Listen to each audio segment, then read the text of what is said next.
Some are addicted to watching porn. Others are addicted to chasing validation, likes on Facebook and Instagram. Everyone is chasing something, hooked to something. This is what sets the 1% apart from the 99%.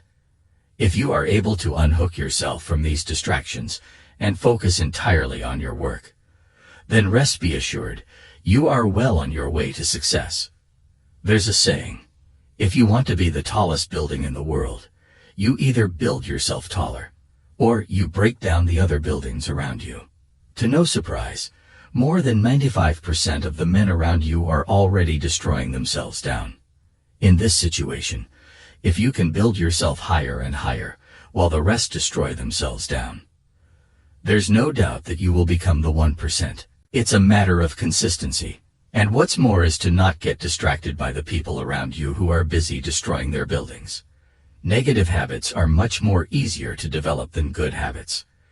This is why be careful of the people you hang around with.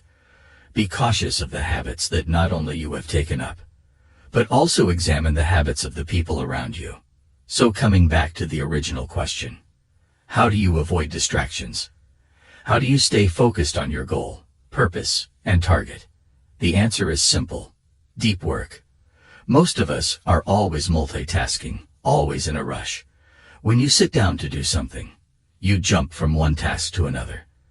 This is what you call shallow work. Think of yourself like a new pair of shoes.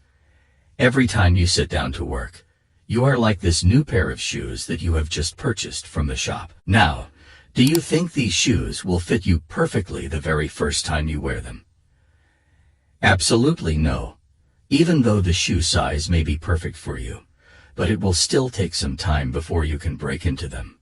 You need to wear them for a few hours or even days to break into them. Only after you have worn your shoes for a specific amount of time will you now find it easy to walk in them.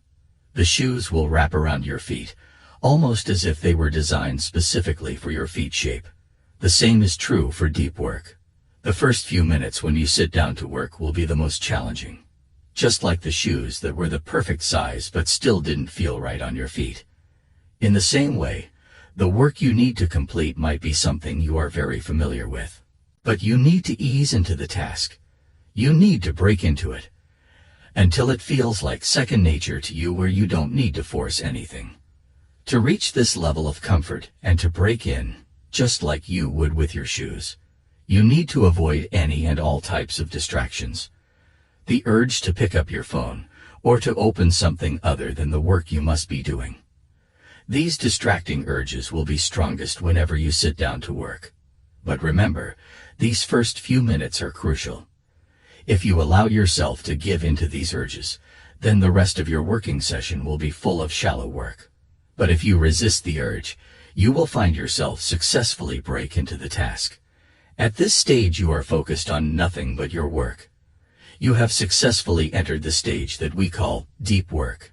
Just like any skill or habit, deep work is something you must also practice. You can't expect yourself to be good at it right away. It requires routine and sustained willpower. Strengthening your deep work muscle will help you improve your concentration. You will be able to lock focus on a specific task and stick to it for longer periods of time. At first, you might only focus deeply for 4 to 5 minutes, but with regular practice, you will be able to quickly scale this up to 2 hours. Aside from boosting your productivity and the quality of your work, being able to work on mentally taxing tasks for long periods of time helps you to build presence in everything you want to do. It's truly a skill that every high-value man must have in their pocket. Sometimes I wonder how the future generation will be able to do deep work. Just take TikTok, for example. They are training themselves to have a short attention span and essentially develop ADHD over time. By doing this, you get used to only watching and working on things that arouse interest in you. If you don't feel like working, you won't work on it.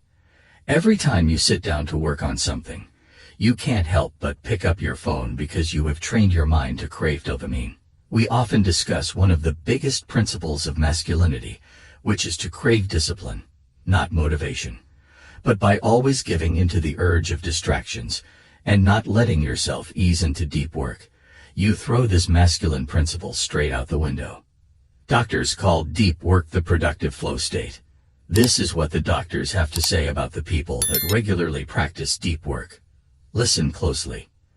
People who are able to regularly access flow states, lead vigorous lives, are open to a variety of experiences, keep on learning until the day they die, and have strong ties and commitments to other people and to the environment in which they live.